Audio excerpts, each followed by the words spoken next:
Sarah Draht, I understand you have a women's self-defense workshop coming up October 19th. What can you tell us about it? So it's an open workshop. I had it primarily for adult females, but I have a lot of youth coming now too, so ages 13 and up, and a lot of moms and daughters coming. It is physical techniques that are used to implement concepts, because a lot of workshops just teach a whole bunch of physical techniques and you're out of there and it's a false sense of security. Whereas with the physical techniques implemented by concepts, it opens up a whole broader range of what self-defense is. And we also add the psychological elements of it. There's a lot of discussion about scenarios, situations, things that happen, why you do this, why you don't do that. So my goal is to give a holistic approach of the entire picture of self-defense. Like I said, a lot of workshops only teach a few physical techniques. I give the entire puzzle, and my goal is to have the ladies really start thinking, having that proactive thinking, especially moving into scenarios. So a lot of this workshop's designed around preventative, and that's the most effective way to keep women safe. So it just really opens up the mind, gives them tools to assess situations, and of course a couple of physical techniques that are incredibly simple based on concepts of leverage. So not technique or strength. You don't need to be big and strong. It's leverage, what you do, how you do it, and timing when you do it. So what inspired you to host these women's self-defense workshops? It's the need. There's a massive need for it, especially after COVID. Like, domestics have gone up, and mental health is it's tough, right? Especially after COVID. So we're still seeing the residual of that. And there is a lot of different levels of abuse in relationships, like physical, mental, psychological, but also in the street. There will be random attacks. And so the need's there. And I'm one of the, I don't want to sound like, narcissistic, but I'm one of the few qualified to teach it. Being a black belt in Jiu-Jitsu and have worked in different security gigs and stuff like that for almost 20 years. And I've tested it. And there's not a lot that I haven't seen. So I know the reality of what can happen. And I think a lot of people fall into the trap of, oh, this won't happen to me. And I'm like, that's the worst trap that you can fall into.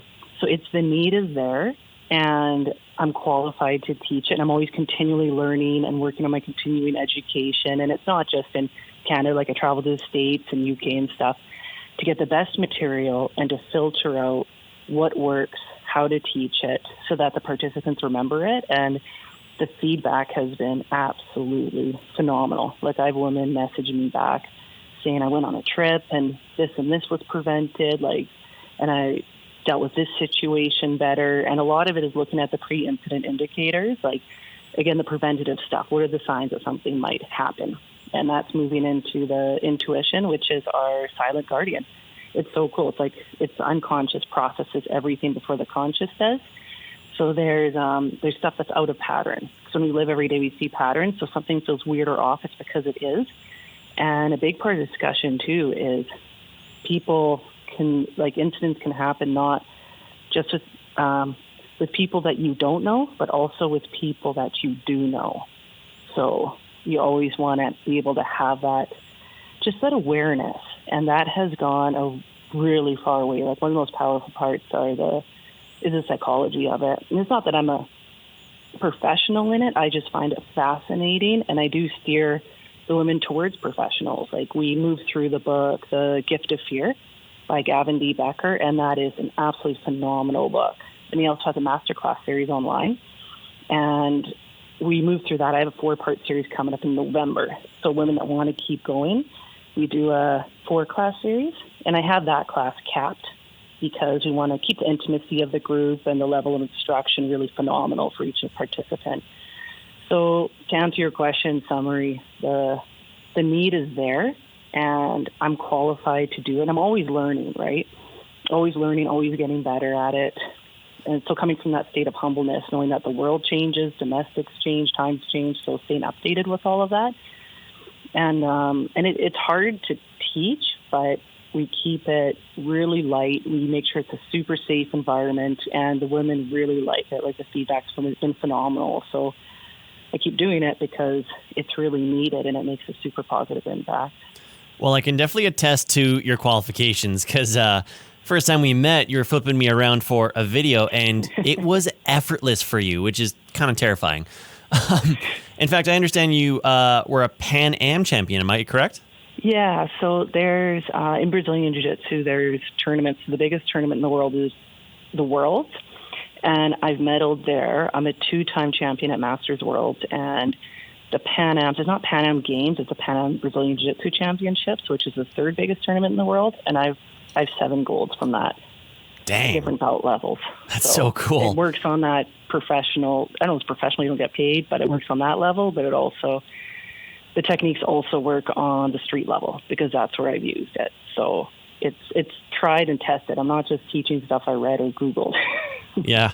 Well, and actually going back to that, sometimes on YouTube, you'll see somebody teaching women self-defense, and you could, even though I'm not a pro martial arts, I think you can look at that sometimes and think that is not going to work. So yeah, talk to me about why you think maybe it pays to get self-defense from a qualified instructor like yourself and not just to get it from some Joe Schmo on YouTube. Yeah, that's a really good point. And one of our big discussion topics during the workshop is a lot of the time women will resort to violence. There's different levels of self-defense. The first one's a preventative stage. The second one is to get out safely. The third one is to stay and fight if you have to. And our goal is always to stay in the first stage, or that preventative stage. And what a lot of the YouTube people and a lot of the workshops will teach is moving into that violent stage. They go right to level 3, where if someone wants to attack, you kick their knee out or punch them. So now we're in level 3, which is the violence, and that makes the risk, it increases the risk significantly because it's not like the movies. If you kick their knee out or if you punch them, you won't knock them out. That's like 1 in a million chance. You are most likely going to escalate the situation, and now we have a really big issue. So, and not saying that you will never do that. Like I always tell ladies, do whatever you need to do to stay safe, and every single situation is different. There's no cookie cutter, but this is a framework that is really, I've had a lot of success working within it.